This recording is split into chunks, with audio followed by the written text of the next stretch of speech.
అన్నమాట. చూసారా? అంటే దేవుడు మనిషికి ఆకలి పెట్టాడు, అవునా? ఆకలి అనేది లేకపోతే మనిషి దేవుడి మాట అంటాడా? అందుకే సామెతలో మాట అంటాడు చూడండి. సామెతల గ్రంథం 16వ అధ్యాయము 26వ వచనం చూడండి ఒకసారి. 16:26.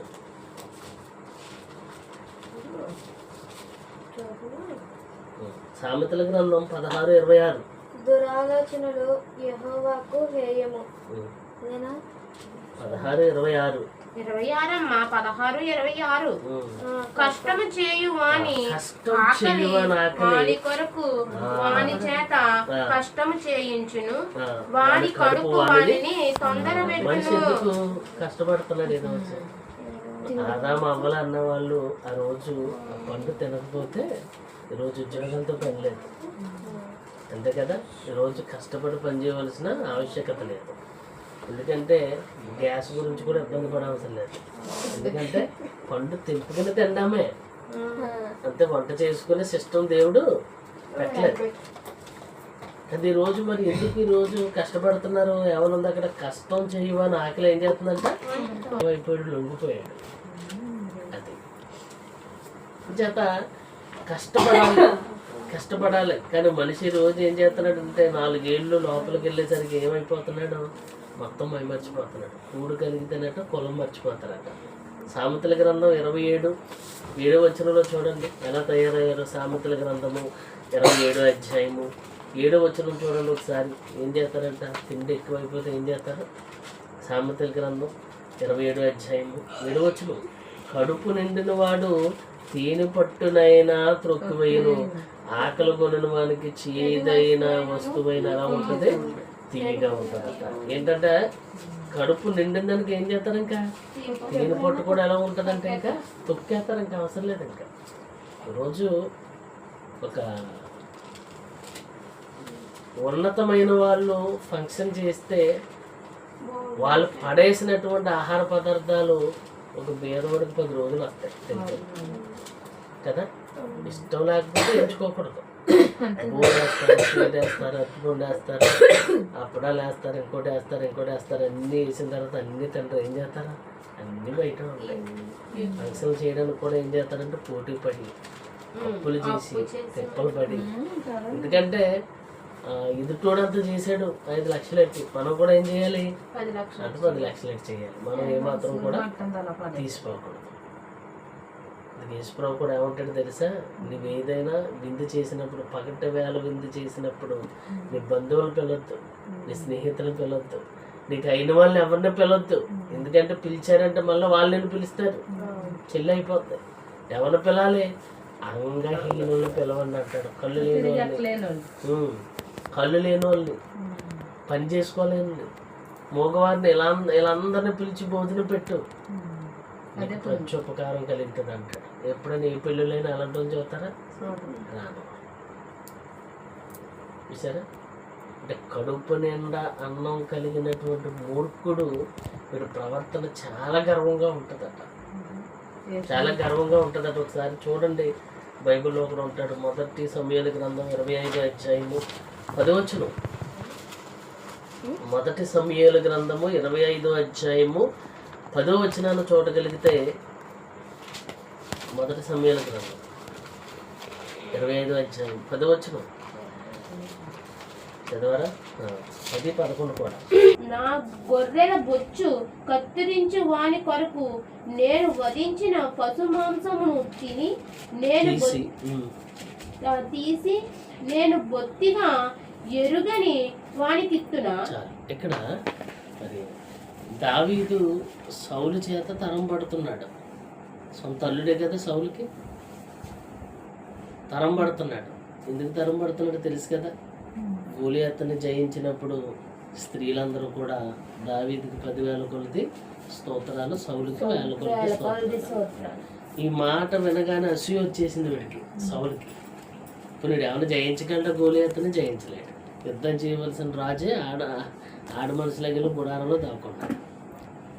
దావీదు గారిని ఎప్పుడైతే పొగిడారో వీడికి ఎట్లా విషపు చూపు వచ్చింది.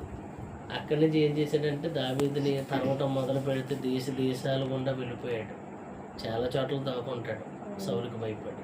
అలాగని ఏం చేయలేక కాదు, యెహోవా అభిషేకించిన వాడిని నేను ముట్టకూడదు అనుకుంటాడు.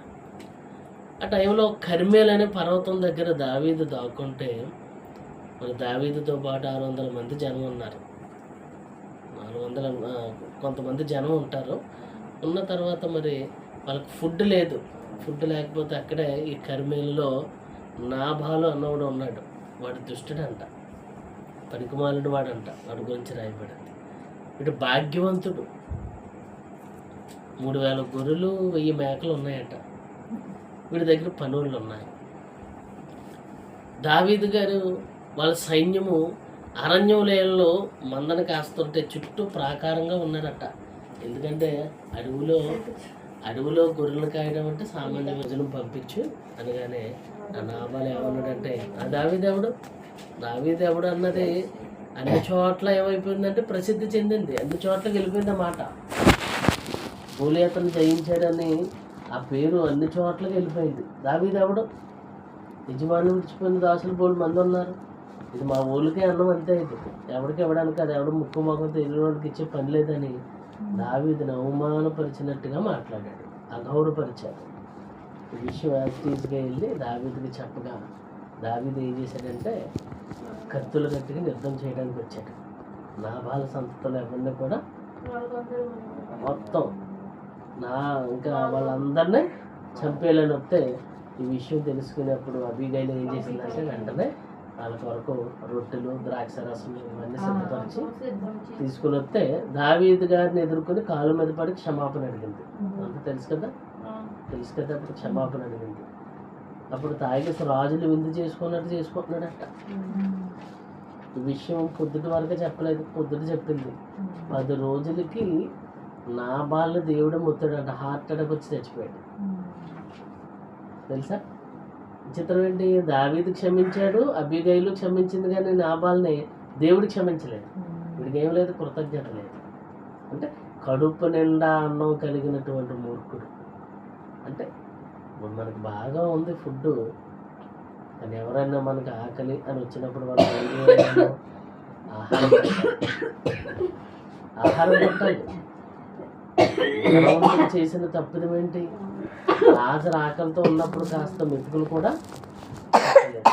మన వల్ల ఎదుటి వాళ్ళకి మేలు జరుగుతుంది అంటే మన చెయ్యి వెనకేయకూడదట.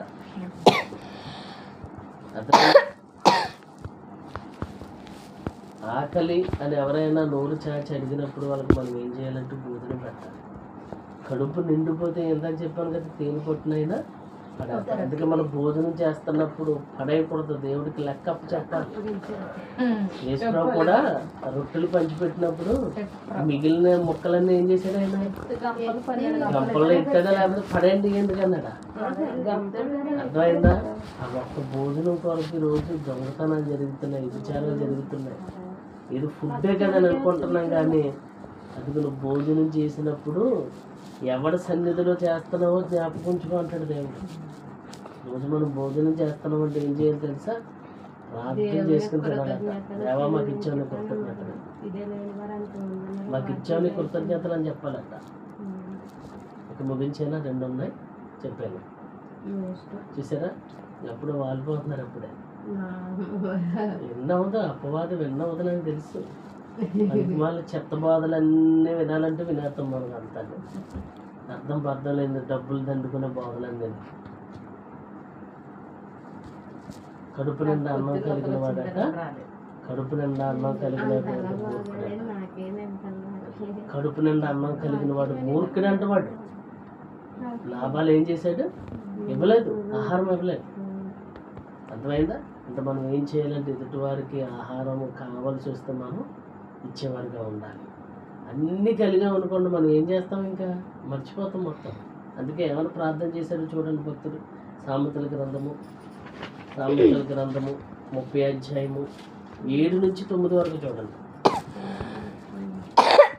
సామెతల గ్రంథము 7 నుంచి 9.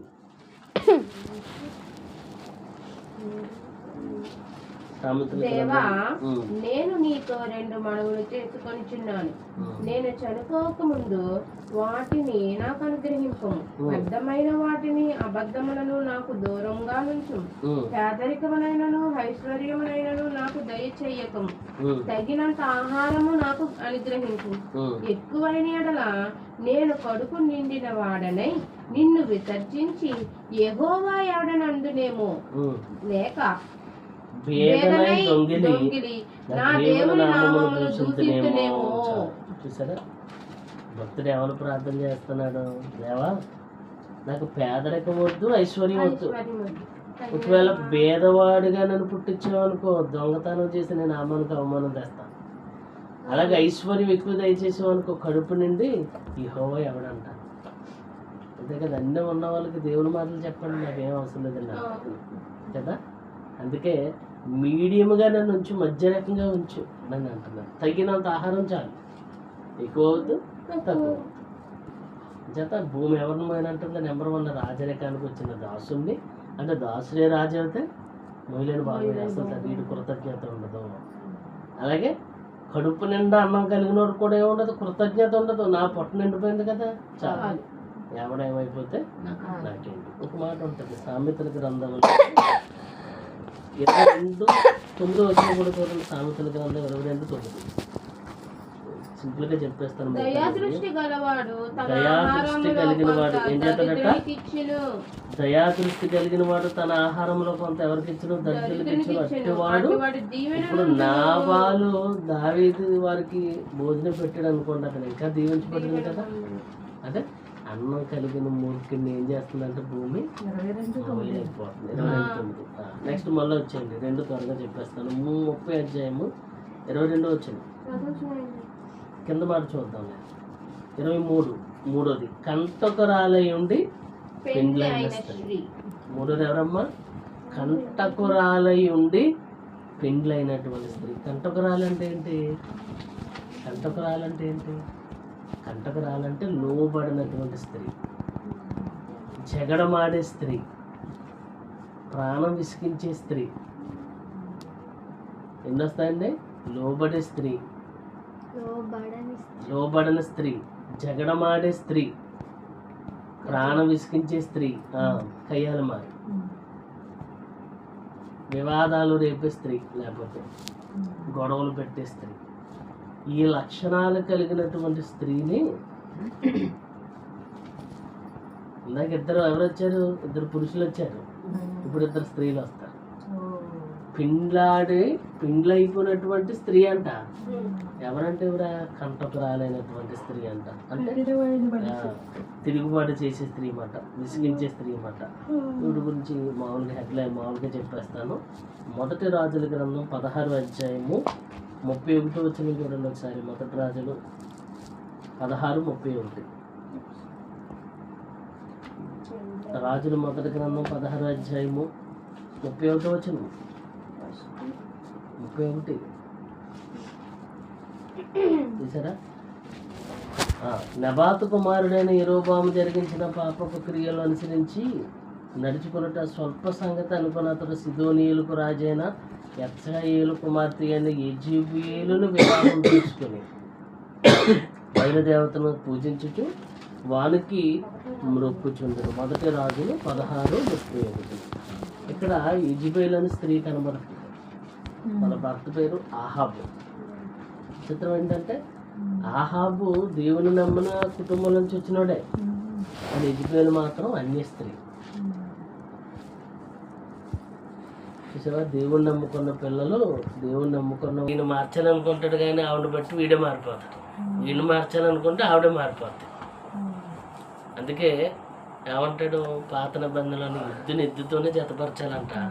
గాడిదతో జతపరిస్తే గాడిద ఒకలాగా అవుతుంది, ఎద్దు ఒకలాగా అవుతుంది.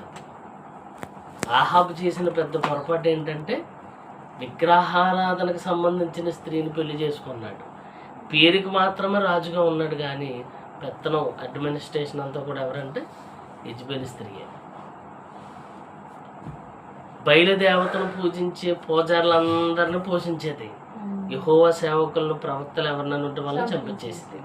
రాజ్యాన్ని మొత్తం కూడా హత్యలతో నింపేసింది ఇవిడ. ఇంకా మనకు కనబడుతుంది మొదటి రాజులు 21 అధ్యాయం అంతా కూడా చూడగలిగితే అక్కడ ఎవరంటారంటే నాబోతు అని ఒక బీదవాడు ఉన్నాడు. అతను ఒక ద్రాక్ష తోట ఉందట. ఆహాబు ద్రాక్ష తోట పక్కన ఉంది. ఇప్పుడు ఇంకా కొంచెం బాగానే అడుగుతాడు ఆహాబు, ఇదిగో నీ ద్రాక్ష తోట నాకు ఇవ్వు, దీనికంటే మంచిది ఇస్తాను లేకపోతే డబ్బులు ఇస్తాను అంటేనే లేదు కుదరదు సెంటిమెంటు మా పితరులది అంటే ఇవ్వను అన్నాడని వచ్చి మంచం మీద మూతి ముడుచుకుని పడుకున్నాడట. అలాగే ఉంటుంది బైబిల్లో. అప్పుడు యజబేలు స్త్రీ వచ్చి అలా ముఖం మార్చావే అని అడుగుతుంది. ఇలా జరిగిందంటే లేక బుద్ధిగా లేదంటే రాజు కాదండి నువ్వు అది చేస్తానులే చాలా రాజావయ్యా నువ్వు అని అడుగుతుంది. అప్పుడు ఇద్దరు దొంగ సాక్ష్యాలు పిలిపించుకుని ఈ నాబోతు అన్నవాడు దేవుణ్ణి రాజును దూషించాడని దొంగ సాక్ష్యం పుట్టించి రాళ్ళతో కొట్టి చంపించేసింది. అప్పుడు ఆ నాబోతు రక్తం కుక్కలు నాటాడు. అటు వెంటనే సీన్లోకి వచ్చాడు ఏలియా. వచ్చి ఏ ప్రాంతంలో అయితే నాబోతు రక్తం కుక్కలు నాకాయో మీ ఇద్దరు రక్తం కూడా అలాగే కుక్కలు నాకుతాయని శాపం పెట్టాడు ఏలియా గారు. ఇవిడు చేసిన పని అంతా ఇంత కాదు. ఇంకేం తెలుసా? 21 అధ్యాయం అంతా ఉంటుంది. ఇప్పుడు ఇంకా ఏం చేస్తా తెలుసా? చెల్లంగితనం, బాణమతి, ఇవన్నీ కూడా చేసి మొత్తం రాజ్యాన్ని దేశాన్ని అంతా కూడా అపవిత్రం చేస్తుంది. మరి అలాగే చంపడానికి యెహూ అన్నవాడు ఒకడు వస్తాడు రాజు. ఆ రాజు ఆడి దగ్గర పనివాడే వాడుకోవడానికి.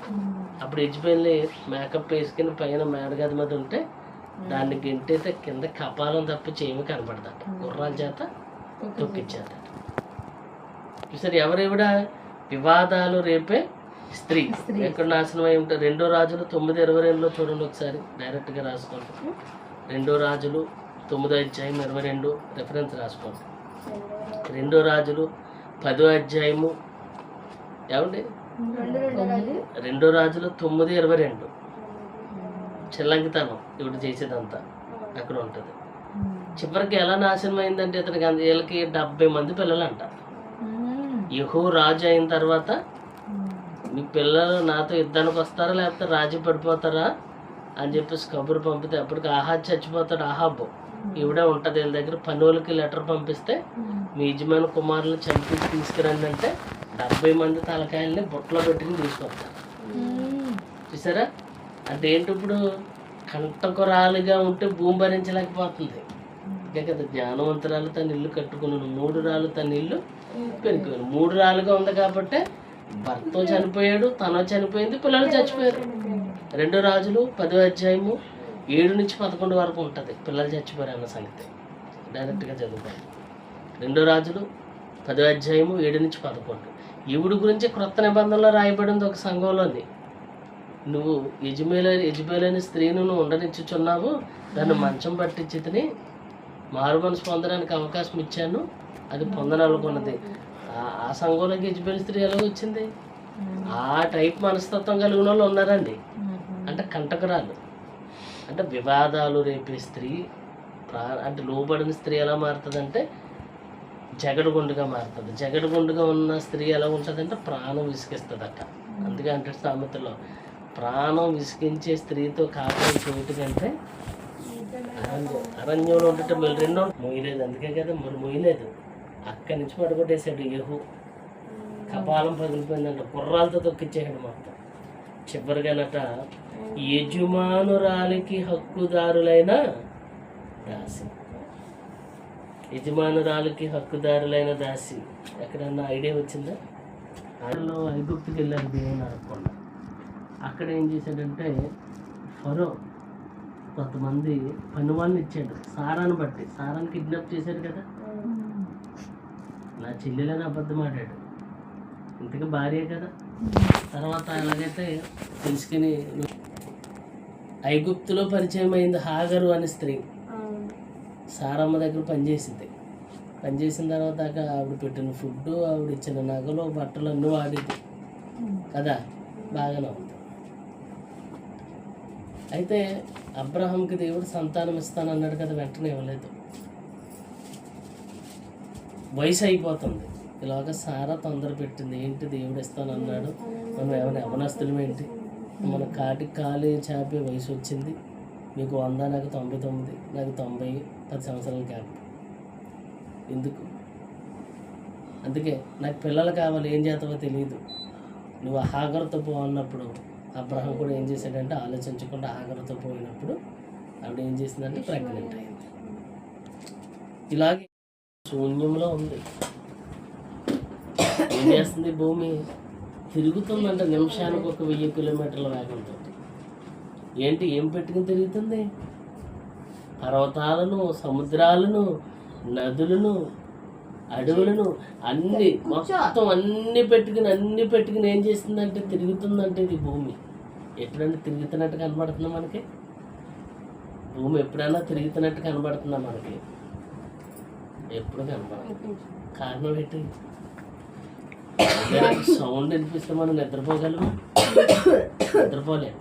కానీ దేవుడు ఎంత తెలుసువాన్ని అంతా కూడా ఏం చేస్తున్నాడంటే ఆపరేట్ చేస్తున్నాడంట. ఆయన సూర్యుడిని, చంద్రుణ్ణి, భూమిని అన్ని తన స్వాధీనంలో ఉంచుకొని ఆపరేట్ చేస్తున్నాడు, కంట్రోల్లో పెట్టి. అర్థమైందా? అసలు భూమి ఏంటి, ఆకాశం ఏంటి, ఈ నక్షత్రాలు ఏంటి, సూర్యుడు ఏంటి, చంద్రుడు ఏంటి, ఎవరివి? దేవదూతలవి. ప్రారంభంలో దేవుడు ఏం చేశాడంటే మనిషి కంటే ముందు కొన్ని కోట్ల దేవదూతలు కలిగించాడు ఆయన. ఆ దేవదూతలు ఏం చేశాడంటే కొన్ని దేవదూతలారా మీరు భూమిగా మారిపోండి, కొన్ని దేవదూతలారా మీరు ఆకాశంగా మారిపోండి, కొన్ని దేవదూతలారా మీరు అగ్నిగా మారిపోండి, నీరుగా మారిపోండి, భూమిగా మారిపోండి అన్న. అంటే పంచభూతాల దేవుడు ఏం చేశాడట? ఏం చేశాడు? దేవదూతలు పంచభూతాలుగా భూమి ఎలాగంటుంది అనుకోవద్దు. అవి దేవదూతలు అయ్యి. అర్థమైందా? అంటే భూమికి కూడా ఏమున్నదంటే ఫీలింగ్స్ ఉన్నాయి. భూమికి కూడా ఏమున్నాయి? ఫీలింగ్స్ ఉన్నాయి. ఒకసారి చూస్తారా? యెషయా గ్రంథము 24వ అధ్యాయము 19వ వచనాన్ని చూడగలిగితే, యెషయా గ్రంథము 24వ అధ్యాయము 19వ వచనం. యెషయా గ్రంథం 24వ అధ్యాయము 19వ వచనం చూడండి ఒకసారి. యెషయా గ్రంథం 24వ అధ్యాయము 19, 20 కూడా గట్టిగా చదవాలి. భూమి బొత్తిగా బద్దలైపోవచ్చున్నది, భూమి కేవలం తునకలైపోవచ్చున్నది, భూమి బహుగా దద్దరిల్లుచున్నది, ఇంకా భూమి మొత్తిని వలె కేవలం తూలుచున్నది, పాక వలె ఇటు అటు ఊగుచున్నది, దాని అపరాధము దాని మీద భారంగా ఉన్నది, అది పడి ఇకను లేవదు. భయంకరమైన వర్తమానము విని భూమి ఏం చేస్తుందంటే మనుషులు చేసిన అపరాధాలకి మొయ్యిలా కట్టి ఇటు ఊగిపోతుందంట. పాక చూడండి, పాడైపోయిన పాక ఏం చేస్తుంది? గాలి వస్తే ఊగిపోతుంది. భూమి కూడా ఏం చేస్తుందంటే మనుషులు చేసిన పాపాలన్నీ తట్టుకోలేక మొయ్యలైపోతుందట. అంటే భూమి ఎవరో దేవదూత అనుకో. అంటే దేవుడు సమస్త మానవాళికి సేవ చేయడానికి ప్రకృతిని కలిగించాడు. ఈ ప్రకృతి కూడా ఇష్టంగా సేవ చేయట్లేదట, కష్టంగా చేస్తుంది. ఎందుకో తెలుసా? ఈ ప్రకృతి ఒడిలో దేవుని కుమారులు నివసిస్తున్నారు. దేవుని పిల్లలు ఎవరు కనబట్టలేదంటే ప్రకృతికి బలవంతంగా సేవలు చేస్తుందట. ఇప్పుడు ఈ కాయలు దేవదూతలే, పువ్వులు దేవదూతలే, చేపలు దేవదూతలు, ఇవన్నీ కూడా చెప్పాను కదా. ఇవన్నీ మన కొరకు ఎందుకు బలి అవ్వాలి చెప్పండి? దేవుడు ఏం చేశాడు? సృష్టికి ఆజ్ఞాపించాడు, ఇదిగో నా పిల్లలు ఉన్నారు కాబట్టి మీరు బలి అయిపోవాలని. ఇప్పుడు దేవుని కొరకు మనిషి బ్రతుకుతున్నాడు. దేవుని కొరకు బ్రతకటం లేదు కాదు, దేవుడు కలిగించిన ప్రకృతిని తేరగా అనుభవిస్తున్నారు. అందుకు ప్రకృతి ఆనందంగా సేవ చేస్తుందా? చెయ్యదు. చూడండి రోమపత్రిక 8వ అధ్యాయం 19వ వచనం. రోమీయులకు రాసిన పత్రిక 8వ అధ్యాయము 19వ వచనంలో చూస్తే చాలా బాధపడిపోతుందండి ప్రకృతి. 8వ అధ్యాయము. దేవుని కుమారుల ప్రత్యక్షత కొరకు సృష్టి మిగుల ఆశతో తీరు చూచుచు కనిపెట్టుచున్నది. దేవుని కుమారులు అంటే ఉన్న వాళ్ళందరూ దేవుని కుమారులు కాదా? 8:19. మరి సృష్టిలో ఉన్న వాళ్ళందరూ దేవుని కుమారులు కాదా? దేవుని కుమారులుగా కనపడటం లేదట. అందుకే ఎక్కడ పాపాలు జరుగుతున్నాయో అక్కడ ప్రకృతి మొరపెడుతుందంట. సొదొమ గొమొర్రా 2 జంట నగరాలు ఉన్నాయి కదా, అవునా? అక్కడ పాపం చేస్తున్నారని ఎవరు మొరపెట్టారు? అబ్రహం కాదు, ఫస్ట్ ఎవరు మొరపెట్టారు? సొదొమ గొమొర్రాలో వచ్చినటువంటి మొర్ర ఎక్కడికి వెళ్ళిపోయింది? దేవుడి దగ్గరికి వెళ్ళిపోయింది. ఎవరు మొరపెట్టారు అక్కడ? సృష్టి మొరపెట్టింది. ప్రభు మేము సేవ చేయలేకపోతున్నాం, వీళ్ళ ఆగడాలు మేము భరించలేకపోతున్నాం, పురుషులు స్త్రీలకు స్త్రీలు పాపం చేస్తున్నారు. అప్పుడు దేవుడు దేవదూతలు పంపించాడు. అసలు ఈ సృష్టి మొరపెట్టినట్టుగా నిజంగా ఉందా లేదని 2 దేవదూతలు అప్పుడు పంపించాడు. అంటే ఎక్కడ పాపాలు జరుగుతున్నాయో ఎక్కడ ప్రకృతి ఏం చేస్తుంది? కంప్లైంట్ చేస్తుంది దేవునికి. అది ఓకే. ఇప్పుడు భూమికి భారంగా ఎవరు ఉన్నారు? ఇప్పుడు చూడండి, మనకి ఇష్టమైన వాళ్ళు ఎంతసేపు అయినా ఎత్తుకుంటాం లేదా? చిన్నపిల్లలు ఎత్తుకుంటాం, ఇష్టం లేకపోతే ఏం చేస్తాం? దించేస్తాం. దేవుడు కూడా మనల్ని ఎత్తుకుంటున్నాడు. ఎప్పటి వరకు ఎత్తుకుంటున్నాడంటే ఆయన ముదిమి వచ్చే వరకు ఎత్తుకున్న వాడిని నేనే అంటున్నాను. భూమికట పర్వతాలు మోసినా బరువు లేదట, సముద్రాలు మోసినా బరువు లేదట, ఎవ్వరు బరువుగా లేరట. కానీ నలుగురిన మాత్రం మొయలేకపోతున్నానంట. ఎవరో చూద్దాం. ఇంకా మరి గ్రీకు పురాణాల్లోని ఏమని రాయబడిందంటే ఈ భూమిని అంట పాము మోస్తుందట, ఈ భూమిని ఒక ఏనుగు మోస్తుందట అని రాశారు. అట్లాస్ సైకిళ్ళు వచ్చాయి తెలుసా? అట్లాస్ అన్నవాడు ఒకడు మోస్తున్నాడు. పెద్ద లావు రేంజర్ సైకిళ్ళు వచ్చాయి అలాగే లావు. కానీ ఆ పురాణాల్లో ఏమైనా ఉందంటే అట్లాస్ అన్నవాడు మోతున్నాడట. ఎవరైనా మోయగలరు అలాగా? ఎవరు మోయలేరు. ఇంకా శాస్త్రం ఇప్పుడంటే కొంచెం కళ్ళు తెచ్చుకుని ప్రజలన్నీ నమ్మట్లేదు. కానీ మరి పూర్వం ఏమన్నవారు? పామట చంద్రుని మింగేస్తున్నాడు.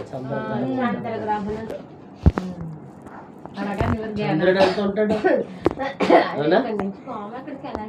ఎలా వెళ్ళిపోతాడంటే నేను ఇందాక చెప్పాను కదా, పాము మోస్తుంది ఏనుగు మోస్తుంది అన్నావు. మరి అది ఎక్కడ నిలబడుతుంది? ఎలా మోస్తుంది అంటే ఎక్కడ నిలబడి మోస్తుంది? అంటే ఎన్నో అల్లేసారు అనమాట. అట్లాస్ అన్నవాడు మోసే దానికి ఒక కథ ఉంటుంది, అవసరం లేదు. కానీ అంచేత మరి ఈ పుక్కిటి పురాణాలు అనేవి నమ్మకూడదు. నీల ఆల్మస్ట్రాంగ్ అన్నవాడు అంతరిక్షంలోకి వెళ్ళిన తర్వాత వాడు ఫోటోలు తీసుకుని చూడరే చంద్రుడు అంటే ఏదో బేసిన్లాగా ఉండడు, ఏదో బిస్కెట్ లాగా ఉండడు. చంద్రుడు అంటే ఏంటి? చౌడు నేల. అది చౌడు నేల. మన సముద్రం పక్కన ఎలా ఉంటుంది? చౌడు నేల. అది అక్కడికి వెళ్తే ఏముంటుంది? ఆక్సిజన్ ఏముంటుంది? గాలి ఉంటుంది. ఇంకా అక్కడ మన అంతరిక్ష ప్రయాణానికి వెళ్ళారు కదా, ఆవిడ వెళ్ళింది కదా, ఎంత దరిద్రమో తెలుసు. అది మన ఆయిల్ అయితే మళ్ళీ ఫిల్టర్ చేసుకుని వాటర్గా తాగుతారు. మొహం కడుక్కుండా ఉమ్మేస్తారు కదా, అదే అంతరిక్ష ప్రయాణంలో. అంత దరిద్రం అది. అందులోనే ఆ మిషన్లోనే ఉండాలి. ఒక 20 రూపాయలు వాటర్ బాటిల్ అక్కడికి పంపడానికి లక్షలు ఖర్చు అవుతుంది అక్కడ. కానీ రోజు మనిషి అక్కడ ఏమనుకుంటున్నాడు? అక్కడికి వెళ్ళి బ్రతికేద్దాం అనుకుంటున్నాడు. కానీ దేవుడు ఏమన్నాడు? భూమి మీదే తప్ప మనిషి ఎక్కడ బ్రతకలేడు. సుందరంగా ఎప్పుడో ఛాలెంజ్ చేశాడు అది, అవునా? ఎక్కడ బతకలేడు. ఎందుకంటే జీవి యొక్క మనుగడ అనేది భూమి మీద ఎందుకంటే నివాస యోగ్యంగా కలిగించాడంట. అంటే మానవుడు నివసించడానికి యోగ్యమైన గ్రహం ఏంటంటే భూగ్రహం. అది ఓకే.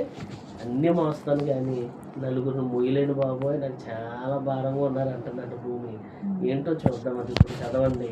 ఈ మాటలు ఎవరు రాశారు? ఈ సామెతలు 30 అధ్యాయము, సామెతల గ్రంథం 30 అధ్యాయము. ఇందాక చదవండి. భూమి 21, 22, 23 చదువుతాం. ఎవరు రాశారంటే ఆగూరు అని ఒక వ్యక్తి రాశాడు. సొలొమోన్ కాదు, ఆగూరు. ఓకేనా? సామెతలు అనగానే మనకి ఏం గుర్తుకొచ్చేస్తుంది? సొలొమోన్. ఓకే. సామెతల గ్రంథము 30 అధ్యాయం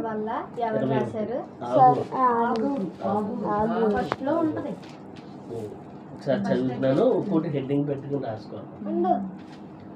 ఓకే, 30 భూమిని వణికించినవి 3 కలవు, అది మొయ్యలేనివి 4 కలవు. ముందు 3 అన్నాడు, తర్వాత 4 అన్నాడు. ఓకే, 4 మొయ్యలేకపోతున్నాడ. ఒక్కొక్కటి చెప్తాను, హెడ్డింగ్ పెట్టి రాసుకోండి. అది ఏమనగా అంటూ 22 వచనంలో ఏమన్నాడు? ఫస్ట్ రాజరికానికి వచ్చిన దాసుడు. మొట్టమొదటిది ఏంటమ్మా? రాజరికానికి వచ్చిన దాసుడు. రాజరికానికి వచ్చిన దాసుడు ఏంటి అంటే, దాసుడే రాజు ఇవ్వడు అనుకోండి, ఎలా ఉంటుంది? అర్థమైందా? అప్పటిదాకా ఒకరి దగ్గర పాలితనం చేసాడు, వినాలి. పాలితనం చేసి సడన్ గా రాజభోగం వచ్చింది అనుకో, అక్కడికి ఎలా ఉంటుంది? ఇంకా పాత జీవితం మర్చిపోతాడు కదా.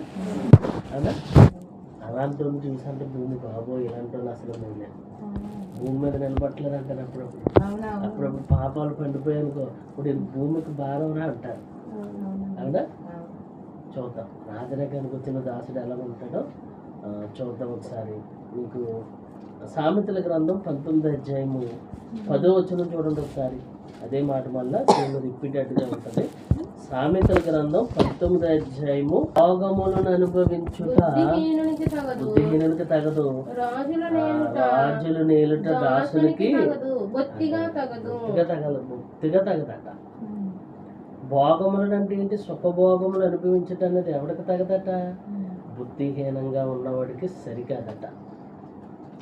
అదిగా కుక్కను తీసుకెళ్ళి సింహాసనం మీద ఎక్కిస్తే దాని బుద్ధి ఏమైనా మారుతుందా? సొనకం బుద్ధి, యూరిని పోసేస్తుంది. అప్పుడు కుక్క బుద్ధి ఏంటి? అది కారు అయినా బండి అయినా చుట్టుబోడు స్థలం ఉంటుంది. ఎంత నీచమైన బుద్ధి దాంది. అలాగే అటువంటి స్వభావం కలిగిన వాడిని తీసుకెళ్తే కుక్క బుద్ధి ఎలా నిరూపించుకుంటుందో ఎలా ఉంటుంది? రాజరికానికి వచ్చిన దాసుడు వాడి ప్రవర్తన కూడా అలా ఉంటుంది. అయ్యో దేవుడైతే మేలు చేశాడు నాకు, నేను ఎలాంటి వాడిని, నా బ్రతికేంటి, ఇలాగ ఆలోచించడట. అలాగ ఒకడు ఉన్నాడు బైబిల్లో, అలాగ ఆలోచించడంట. మొత్తం పాత జీవితాన్ని మర్చిపోతాడట. కళ్ళు నెత్తి మీదకి ఎక్కిపోతాయంట. వీడిని చూసి భూమి అంటాడట. 4వ వచనాలు చూడండి. మొదటి రాజులు, దానికి సంబంధించే 13వ అధ్యాయము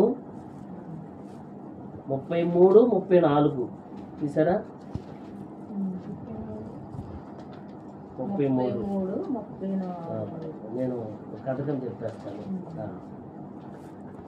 ఈ సంగతి అయిన తరువాత యెరొబాము తన దుర్మార్గతను విడిచిపెట్టక సామాన్య జనులలో కొందరిని ఉన్నత స్థలములకు యాజకులుగా నియమించాడు. తనకిష్టులైన వారిని యాజకులుగా ప్రతిష్ఠించి వారిని ఉన్నత స్థలములకు యాజకులుగా నియమించాడు. యెరొబాము సంతతిని నిర్మూలము చేసి భూమి మీద ఉండకుండా నశింపచేయునట్లుగా ఇది వారికి పాప కారణమాయను. ఇక్కడ యెరొబాము అని ఒక దాసుడు, ఒక పనివాడు కనబడుతున్నాడు. ఇతను ఎవరంటే జ్ఞాని అయిన సొలొమోను గారి దగ్గర ఒక పనివాడు. సొలొమోను గారు ఖ్యాతి మనకు తెలుసు కదా. యేసుక్రీస్తు కాలానికి ముందుగా ఇతనంత ధనవంతుడు, ఇతనంత జ్ఞానవంతుడు ఎవరు లేరు కదా. సొలొమోను గారు జ్ఞానం అనడానికి చుట్టుపక్కల ఉన్న రాజులందరూ కూడా కట్నాలు కానుకలు తెచ్చి శావదేశపు రాణి లాంటి ఆవిడ కూడా వచ్చి వినేది. అయితే దేవాలయం కట్టినప్పుడు సొలొమోను మందిరం కట్టాడు కదా. ఆ టైంలో మంచి నిపుణత కలిగిన వాడు అంటే యెరొబాము పనివాడు, తన దగ్గర ఉన్న పనివాడు మాట. అయితే అప్పటికే సొలొమోను ఏం చేశాడంటే పతన వ్యవస్థలోకి వచ్చాడు. అనేక మంది భార్యలు కదా 700 మంది భార్యలు, 300 మంది ఉపపత్నులు సొలొమోనుకి. కన్క్యుబైన్స్, ఉంపుడు గత్తెలు అంటారు కదా. అంటే అంత కామతరత కలిగిన వాడై మొత్తం అన్య దేవతలు కూడా పూజించేశాడు. మనోడు అనుకున్నాడు నా తెలుగు చేత చేతను అనుకున్నాడు, కానీ ఇతనే మారిపోయాడు. భార్యలే మార్చేశారంట అతను. దేవుడికేమో మందిరాన్ని నేల మీద కడితే విగ్రహారాధులకేమో ఉన్నత స్థలాల మీద, కొండల మీద కట్టాడట. 12 సార్లు వార్నింగ్ ఇచ్చాడు దేవుడు, విడిచిపెట్టేశాడు. తర్వాత మారతాడులేండి. ఆ తర్వాత ఇంకా దేవుడు విడిచిపెట్టేసిన తర్వాత తన దగ్గర పనిచేస్తున్న యెరోబాము దగ్గరికి ఒక దైవజనుని పంపించాడు, అహియా అని ఒక సేవకుని పంపించి, ఇదిగో నెక్స్ట్ నీవే రాజు అవుతావంటే ఈ విషయం సొలొమోను గారికి తెలిసిందన్నమాట. స్వార్థం వచ్చేసింది సొలొమోనుకి. ఏంటి, నా దగ్గర కుక్కలా పనిచేసేవాడు వీడు రాజు అవుతాడని చెప్పేసి చంపాలని మొదలెట్టినప్పుడు ఐగుప్తుకు పారిపోతాడు. తర్వాత సొలొమోను చచ్చిపోయిన తర్వాత వచ్చాడు. మరి సేవకు దేవుడు చెప్పిన మాట నిరర్థకం కాదు కదా. అప్పుడు నువ్వు రాజు అవుతావు కానీ అది చాలా ఇబ్బంది పెట్టేస్తావు అంటాడు. నువ్వు రాజు అవుతావు కానీ నీ పరిపాలన బాగోదు అంటాడు. అంటే ముందే తెలుసా దేవుడికి, చూడండి ఒకరిని పడగొట్టాడంటే అని అంటే అలాగని చెప్పొచ్చు కదా. అలాగే ఖచ్చితంగా మీ మాట వింటాను, పరిపాలన బాగా చేస్తానంటే సరిపోదు. నేనేం చేస్తాను, పెద్దలు చెప్పిన మాట వినక అది తోటి ఎవరొస్తున్న మాట విన్న తర్వాత వినేసిన తర్వాత రాజ్యం పోతుంది. పోయిన తర్వాత అప్పుడే మొత్తం 12 గోత్రాల వారు విడిపోతారు అన్నమాట. 10 గోత్రాలు ఇజ్రాయేల్ వారు, 2 గోత్రాలు యోధా బెన్యామీను, 2 గోత్రాలు విడిపోతారు. అప్పుడు యెరోబాము అన్నవాడు ఏం చేస్తాడంటే 2 రాజ్యాలుగా విడిపోయారు. అప్పుడు యోధా బెన్యామీనేమో సొలొమోను కొడుకు రెహబాము ఏలుబడి చేస్తాడు, 10 గోత్రాలనేమో ఇతను ఏలుబడి చేస్తాడు. ఎవరు, యెరోబాము. అప్పుడు అంటాడు, అప్పుడు ఏం చేస్తాడో తెలుసా, జనాలందరినీ చూసారు, ఇతను రాజు అవడానికి కారణం ఎవరు, దేవుడే. దైవజనుని పంపించి రాజుగా చేశాడు. ఆ దేవుని విడిచిపెట్టేసి ఏం చేస్తాడంటే ఈ ప్రజలందరూ కూడా రెహబాము దగ్గరికి వెళ్ళిపోతారని చెప్పేసి 2 బంగారపు దూడలు చేయించేసి ఇదే దేవుడు పూజించండి అని చెప్పేసి అంటాడు. చూసా, 2 బంగారపు దూడలు ఉన్నాయి, దానిలోను బేతేలులోను 2 ప్రాంతాల్లోని బంగారపు దూడలు చేయించి మొక్కండి అని చెప్పేసి ప్రజలందరినీ విగ్రహారాధన వైపు మళ్ళించేసాడు. ఎంత దారుణం చూడండి. తర్వాత వీటికి ఏమైపోతుందంటే ఈ సంతతనంతా కూడా దేవుడు చంపేస్తాడు. మళ్ళా 12లో ఉంటుంది చూడండి మాట, మొదటి రాజు 12 అధ్యాయం 28 చూడండి. కృతజ్ఞత లేదు. 12:28 ఆలోచన చేసి 2 బంగారపు దూడలను చేయించి జనులను పిలిచి యెరూషలేమునకు పోవుట మీకు బహు కష్టము. ఇశ్రాయేలు వారులారా, ఐగుప్తు దేశంలో నుండి మిమ్మును రప్పించిన మీ దేవుడు ఇవే అని చెప్పి ఒకరు బేతేలునందును. రప్పించే వాళ్ళని దేవుడు రప్పించాడా అంటే ఏం లేదు, కనీసం కృతజ్ఞత లేదు. పాత జీవితాన్ని కూడా మర్చిపోయాడు. నేను రాజు అవ్వటం ఏంటి, దేవుడు ఎంత ఆధిక్యత ఇచ్చానా కానీ దేవునికి కృతజ్ఞత చెప్పాలి. కానీ చివరికి ఏమవుతుందంటే కుష్టి వ్యాధి వచ్చేసి చచ్చిపోతాడు అనమాట. అంటే ఎలాంటి వాళ్ళు చూసి ఏం చేయట్లేదంటే భూమి మోయినంటుందంట. ఎలాంటి వాళ్ళు అసలు నేను మోయలేనంట.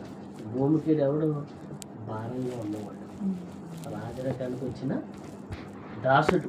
అంటే దాసుడే రాజు అవుతే భూమి ఏమంటుంది, మోయలేను బాబు అసలుకి పాత జీవితము మర్చిపోతాడు. వీడికి ఏముండదు, కృతజ్ఞత ఉండదు. రెండోదిగా చూడగలిగితే 2వ మాట చదవండి, 30 అధ్యాయము సామెతల గ్రంథము 30 అధ్యాయము 22వ వచనం.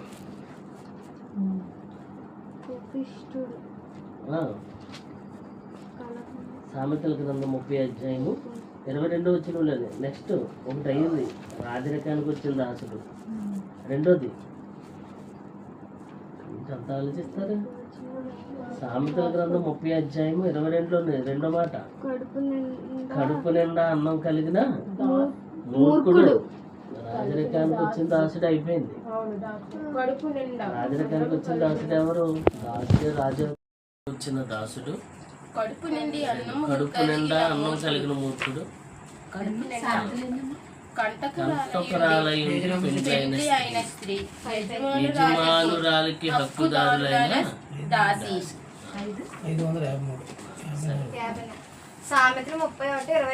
అంశం ఏంటంటే భూమి మొయ్యలేనివి ఏమిటి, లేదా భూమికి భారంగా ఉన్నవారు ఎవరు. అంశం మరొకసారి చెప్తున్నాను, భూమికి భారంగా ఉన్న వాళ్ళు ఎవరు? అసలు భూమి అనేది దేవుడు కలిగించినటువంటి విశ్వంలో ఒకటి. భూమి లాంటివి ఎన్నో ఉన్నాయి. భూమి, సూర్యుడు, చంద్రుడు, ఆకాశం, ఇవన్నీ కూడా విశ్వం. దేవుడు కలిగించినటువంటి విశ్వంలో భూమి అన్నది ఒక చిన్నదైనా చెప్పాలి. ఈ భూమి మీద మనం అందరం కూడా నివసిస్తాం. ఈ భూమి మీద ఇంకేమున్నాయి? నదులతో పాటు కొండలు ఉన్నాయి, పర్వతాలు ఉన్నాయి, నదులు ఉన్నాయి, మహాసముద్రాలు ఉన్నాయి, పీఠభూములు ఉన్నాయి, అరణ్యాలు ఉన్నాయి, ఎన్నో ఉన్నాయి. మనం నివసిస్తున్నటువంటి ఈ భూమిని దేవుడు ఏం చేశాడట? శూన్యంలో ఎలాంటి తీశాడు. ఎక్కడ ఉన్నాం ఇప్పుడు మనం? ఎక్కడ ఉన్నాం ఇప్పుడు మనం? శూన్యంలో ఉన్నాం. ఇప్పుడు ఏ సపోర్ట్ లేదు కదా. ఈ భూమి ఎలా ఉందన్నదంటే ఒకసారి శాస్త్ర ప్రపంచం బల్లపరుపుగా ఉంది అన్నది. కానీ బైబిల్ ఏం చెప్పింది? అదే భూమి బల్లపరుపుగా లేదు, గోళాకారంగా ఉంది. గోళాకారంగా ఉంది. గోళం అంటే ఏంటి? ఒక బంతిలా ఉంది. అది యోబు గారి ద్వారా దేవుడు రాయించాడు. చూడండి, యోబు గ్రంథము 26వ అధ్యాయము 7వ వచనాన్ని చూడగలిగితే భూమి ఏ ఆకారంలో ఉందో మరి యోబు గారు ఎప్పుడో చెప్పారు, సైన్స్ చెప్పకముందు. 26 యోబు గ్రంథం 7వ వచనం చూద్దాం. శూన్యమండలము పైన ఉత్తర దిక్కుననున్న ఆకాశ విశాలమును ఆయన 21 నుంచి 23 వరకు చూద్దాం. భూమిని వర్ణించున్నవి బాగా చదవాలి. భూమిని వణికించినవి 3 కాలువలు. అది మాయలేని 3 లేని 4